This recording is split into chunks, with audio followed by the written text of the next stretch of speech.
Olá, nossa aula de hoje será sobre sarcopenia e caquexia na prática clínica. Eu sou a Márcia Andrade, nutricionista clínica e esportiva, mestra em ciências. Afinal, o que é a sarcopenia? Sarcopenia, sarco, carne, penia, perda. É literalmente a perda da carne. A sarcopenia ela é uma doença caracterizada pela perda progressiva de massa muscular, associada a uma perda de força e uma redução do desempenho. O envelhecimento ele está relacionado a várias mudanças físicas, como por exemplo a perda de massa muscular, conhecida como sarcopenia.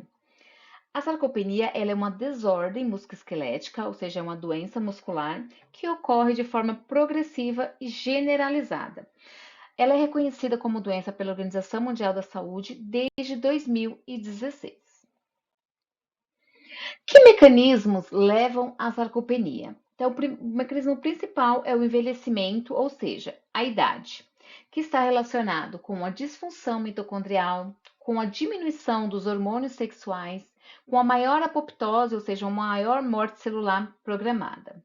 Está associado também com a imobilidade, o sedentarismo, uma piora da qualidade de vida pelo desuso dessa musculatura.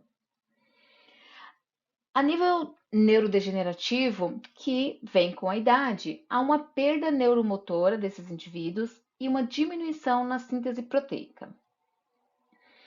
Há uma diminuição também do hormônio de crescimento, levando a uma diminuição da síntese de proteínas, ou seja, a formação da massa muscular.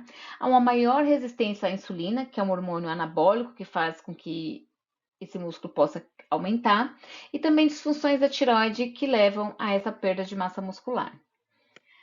Na sarcopenia, o indivíduo ele possui uma inflamação crônica, porém de baixo grau, e há uma má absorção de nutrientes, seja por fatores físicos, como uma mastigação prejudicada, por falta de dentição, por exemplo, por diminuição da saliva, uma saciedade precoce, chegando alguns indivíduos a terem carnofobia, ou seja, ter aversão à carne pela dificuldade de mastigação ou dificuldade de digestão, uma baixa ingestão de proteínas, tudo isso levando a uma diminuição dessa massa muscular ao invés da preservação. Aqui nós temos imagens de tomografia mostrando, né, que nos estudos elas são muito utilizadas, né, na quantificação dessa massa muscular e na qualidade dessa massa muscular. Aqui temos um ator na sua fase mais jovem e na sua fase mais idosa, mostrando aqui a diferença entre o músculo de um jovem e de um idoso. Então, no jovem, há uma quantidade de massa muscular maior, uma menor quantidade de tecido adiposo ao redor dessa massa muscular, enquanto no indivíduo idoso, esse tecido adiposo, ele ocupa um espaço maior, diminuindo a quantidade e a qualidade desse músculo pela infiltração. Então, aqui conseguimos ver melhor nessa imagem da tomografia, onde há uma maior infiltração do tecido adiposo aqui no músculo, né? Diminuindo tanto a quantidade quanto a qualidade desse músculo, levando a piores desfechos. Essa infiltração do tecido adiposo é conhecida como mioesteatose, ou seja, o excesso de gordura infiltrada no músculo, que dá uma qualidade, uma má qualidade a essa musculatura, levando a uma perda de força. Para identificar a sarcopenia, primeiro é feita uma triagem. Essa triagem ela é feita através de questionários, que pode ser um SARC-F ou um questionário chamado SARCOL, que nós veremos mais à frente. Então, se essa pontuação der alterada, então o indivíduo ele vai para uma avaliação da sarcopenia. Se não deu alterada, então esse indivíduo ele não tem a sarcopenia, porém ele deve ser reavaliado posteriormente. Na primeira avaliação, e a mais importante, é a força muscular. Ele é o parâmetro principal a ser analisado na sarcopenia. Então, ela é feita através desse aparelho, nós chamamos de hand grip, onde ele vai medir em quilo-forças a força muscular desse paciente. Se der normal, né, tem parâmetros de acordo com o gênero. Se der normal, ele não tem sarcopenia, porém deve ser reavaliado. Se der abaixo do normal, esse paciente ele é um pré-sarcopênico ou uma provável sarcopenia. E aí ele vai para uma segunda fase, que é a confirmação. Nessa confirmação, nós vamos utilizar parâmetros de quantidade e qualidade de massa muscular, que pode ser feita através da tomografia ou através de aparelhos como a densitometria, onde eu vou medir a quantidade desse músculo, ou a bioimpedância, onde eu vejo também a quantidade desse músculo através de índices de massa muscular. Se derem alterados, esse paciente ele é sarcopênico e aí eu vou verificar a gravidade dessa sarcopenia. A medida da panturrilha também pode ser utilizada aqui na confirmação da quantidade muscular do paciente.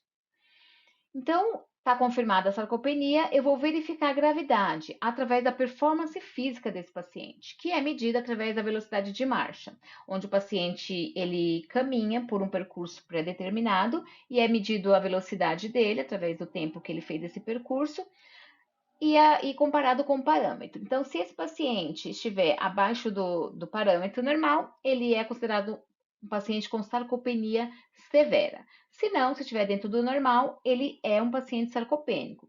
Desde a pré-sarcopenia, quando esse paciente é diagnosticado, já é importante algumas medidas preventivas para que isso não evolua, como medidas de suplementação, exercício, orientação, para que isso não evolua e piore essa perda de massa muscular. Aqui o modelo do questionário SARC-F, onde são 5 questões muito rápidas. Esse formulário é muito utilizado na prática clínica pela praticidade. E nós temos o SARCOL, que é mais utilizado para pesquisas, porque ele é mais amplo, contém 22 questões, envolvendo toda a rotina do paciente, e aí, consequentemente, mais demorado. Então, a classificação da sarcopenia, um resumo. Então, primeira coisa a verificar é a força muscular. Então, tá baixa essa força muscular, é um pré-sarcopênico ou uma sarcopenia provável. E aí eu vou verificar a quantidade e qualidade da massa muscular. Se um desses dois parâmetros também estiverem alterado, esse paciente já tem uma sarcopenia instalada. E aí eu vou associar ao desempenho físico desse paciente. Se der um baixo desempenho físico associado com baixa força e baixa qualidade ou quantidade de massa, é uma sarcopenia grave instalada nesse paciente, que vai piorar o prognóstico desse paciente, vai piorar a qualidade de vida, a recuperação se o paciente tiver que ir para uma cirurgia ou ficar internado. Aqui os parâmetros que eu falei que nós utilizamos para fazer esse diagnóstico da sarcopenia, né? A medição da força, a massa muscular e o desempenho físico. Quando nós falamos em sarcopenia, nós já associamos a imagem de uma pessoa emagrecida. Porém, isso não é verdade, porque a sarcopenia ela pode ser instalada em qualquer fase de peso do paciente. Tanto abaixo, se o paciente é abaixo do peso, quanto um obeso, ele pode ser sarcopênico, porque a sarcopenia ela não está associada ao tecido, à quantidade de tecido adiposo, e sim à quantidade de massa muscular e também a qualidade, que é essa infiltração do tecido adiposo na massa muscular. Então, o paciente ele pode ser obeso e ter uma baixa massa muscular e uma baixa qualidade dessa massa muscular, onde nós teremos aí dois problemas instalados, né? Um tratamento para obesidade, que é a diminuição desse tecido adiposo, e um tratamento para a sarcopenia, que é o aumento desse tecido adiposo, do tecido muscular. Como tratamento, temos sempre que pensar na prevenção. Então, por que é importante prevenir e tratar a sarcopenia? Então, a sarcopenia, com o envelhecimento, o paciente ele aumenta o risco de queda e, consequentemente, o risco de fratura. Vai prejudicar a capacidade de realizar atividades da rotina, da vida diária desse paciente, vai levar a distúrbios, a problemas de mobilidade, o paciente vai ficando cada vez mais restrita ao leito, levando ao sedentarismo e um desuso desse músculo. Isso vai levar ao quê? Uma má qualidade de vida, um pior prognóstico para esse paciente e, consequentemente, com as doenças associadas ao envelhecimento, né, uma menor sobrevida também desses pacientes. Então, a sarcopenia, primeiro vamos avaliar a necessidade de suplementação de vitaminas e minerais nesse paciente. As necessidades energéticas devem ser muito bem calculadas, levando em consideração todo o quadro do paciente, não só a quantidade de energia consumida, mas também a qualidade dessa dieta, porque nós sabemos que quanto mais o paciente é idoso, com a maior perda de massa muscular, nós precisamos adequar a quantidade de proteínas para esse paciente. E precisamos associar também esse paciente ao exercício físico. O exercício físico, eu costumo sempre dizer que é o remédio do futuro. Ou seja, ele vai levar a uma diminuição da inflamação, ele vai ajudar no ganho de massa muscular e na preservação dessa massa muscular que é tão importante para uma melhor qualidade de vida para esses pacientes. Podemos associar o ômega 3, né? A sarcopenia, ela leva o paciente a uma inflamação de baixo grau, o ômega 3 vai ser muito eficiente nesse quadro. Associar também a suplementação de alguns compostos, como o aminoácido leucina, que é o principal aminoácido que leva ao ganho de massa muscular, ele vai ativar toda uma via metabólica da síntese proteica.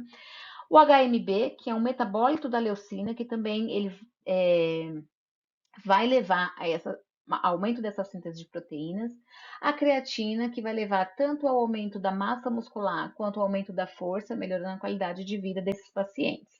E a intervenção, ela precisa ser multimodal, ou seja, o paciente tem que estar com acompanhamento do médico, da nutricionista, do educador físico, de um fisioterapeuta. Então, essa avaliação, esse olhar multiprofissional vai melhorar, né, vai facilitar esse ganho de massa muscular, né, todos trabalhando ali em conjunto, melhorando sim a qualidade de vida desse paciente. Então, como um resumo, né, a sarcopenia tá ligada ao sedentarismo, à inatividade, levando a uma perda de massa muscular, a fatores metabólicos como inflamação, aumento da degradação de proteínas e diminuição da síntese de formação dessa massa muscular. Há uma diminuição da ingestão, tanto por fatores mecânicos quanto metabólicos, um aumento da resistência insulínica nesses pacientes e alterações hormonais que levam ao ganho de massa muscular, como a diminuição da testosterona, a diminuição também do IGF, que é o hormônio de crescimento, levando a uma maior perda de massa muscular. E a caquexia? Então, o que é a caquexia? A caquexia, ela difere da sarcopenia, tem alguns pontos em comum, porém, a caquexia, ela é considerada mais grave porque ela está associada a uma doença de base, é uma doença catabólica, mas o paciente ele pode ter a caquexia e a sarcopenia ao mesmo tempo. Então, a caquexia ela tem uma etiologia e uma fisiopatologia mais complexa. O principal fator aí da caquexia é a perda de massa muscular, que pode estar associada ou não à perda do tecido adiposo, e uma inflamação de alto grau, uma inflamação crônica de alto grau. Então, a caquexia, ela é uma síndrome multifatorial, então envolve vários fatores e também multiórgãos. Ela tem uma resposta sistêmica no paciente, atingindo vários órgãos. O principal fator fenotípico da caquexia é essa perda de massa muscular, levando a essa aparência, né, o paciente caquético, envolvendo vários outros parâmetros. Está sempre associada a uma doença de base, como câncer, sepse, AIDS, e aí a inflamação também como um dos principais fatores associados à caquexia. A caquexia do câncer, né, que é uma das mais estudadas, então na caquexia do câncer há uma interação entre o tumor e o hospedeiro, né, e o paciente, levando a alterações em vários órgãos. Então, essa conversa entre o tumor e o hospedeiro, ela vai levar a uma resposta, que é uma inflamação alterada, exacerbada, com vários fatores e citocinas pró-inflamatórias, levando a alterações no fígado, a uma maior lipólise, a quebra desse tecido adiposo, levando a perda de peso. O tumor também secreta fatores que podem levar a uma maior quebra de proteínas, como o fator indutor de proteólise ou o fator mobilizador de lipídios, levando a uma perda do tecido adiposo. No cérebro, vai haver alterações de hormônios ligados a apetite, anorexia. No intestino, há uma alteração da microbiota desses pacientes, uma maior translocação de bactérias pelo rompimento da barreira intestinal, levando a uma maior inflamação. E o principal fator na caquexia é a perda da massa muscular, porque essa inflamação, além de levar a uma maior proteólise, é uma maior quebra dessas proteínas, a degradação, né, levando a esse catabolismo, ela vai inibir a síntese de proteínas, ou seja, esse paciente ele apresenta uma resistência anabólica, ou seja, ele não consegue ter esse ganho de massa muscular, que é tão importante no prognóstico do paciente, porque quanto mais massa muscular o paciente tem, melhor é o prognóstico dele, melhor a recuperação cirúrgica, melhor é a resposta ao tratamento, né, medicamentoso, quimioterápico ou radioterápico. Para diagnóstico da caquexia, nós utilizamos os critérios do consenso de Ivans, que é o primeiro parâmetro, né? Lá na sarcopenia, o primeiro parâmetro era a perda da força, aqui o primeiro parâmetro é a perda de peso maior que 5% nos últimos 12 meses, ou se o paciente já inicia com IMC menor que 20. Se sim, nós vamos associar com mais 3 desses parâmetros. Se o paciente constatar que tem mais 3 desses 5 parâmetros aqui, está caracterizado uma sarcopenia. A avaliação é parecida com a avaliação da sarcopenia, desculpa, tá, se tiver 3 desses 5 parâmetros, ele tem uma caquexia instalada. Porém, na caquexia, além desses parâmetros que a gente avalia na sarcopenia, a gente avalia exames bioquímicos e marcadores inflamatórios. Então, aqui nós utilizamos os mesmos critérios da sarcopenia associado com anorexia, fadiga, que são feitas através de questionários, ou de parâmetros bioquímicos, que são análises no sangue do paciente. A caquexia do câncer, ela também tem graus diferentes, então ela pode ser uma pré-caquexia, quando está associada apenas à perda de peso e mudanças metabólicas. Pode ser uma caquexia, quando temos uma perda de peso maior que 5% e alterações da ingestão alimentar, inflamação sistêmica exacerbada, então nós consideramos o paciente caquético. Até a caquexia, há uma possibilidade de reversão desse quadro, paciente melhorando.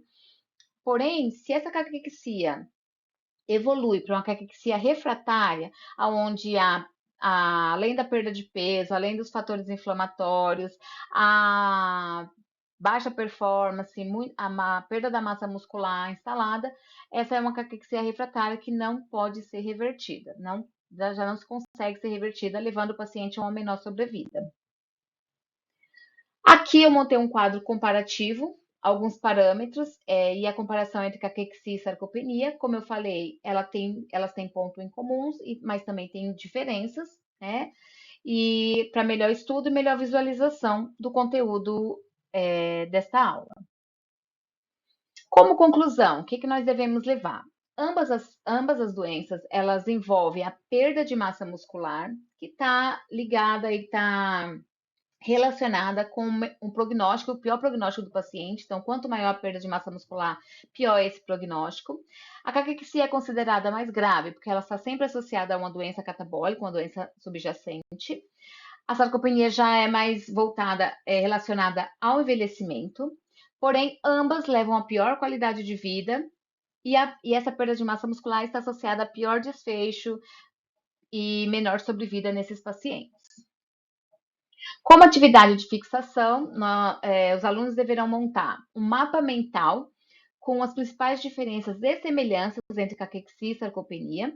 Pode ser utilizado os artigos de referências aqui citados, mas também outros artigos da literatura. E esse trabalho ele deve ser entregue na próxima aula e valerá 2 pontos.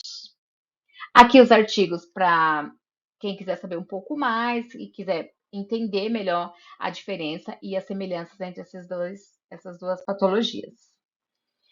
Como mensagem fica aí a atividade física desde cedo, então é muito importante a atividade física, né? Não só no paciente idoso, mas desde cedo para que esse paciente chegue numa idade avançada com mais massa muscular, melhorando o prognóstico, diminuindo doenças catabólicas, doenças metabólicas e, consequentemente, mantendo essa massa muscular, diminuindo as consequências da sarcopenia. Obrigada.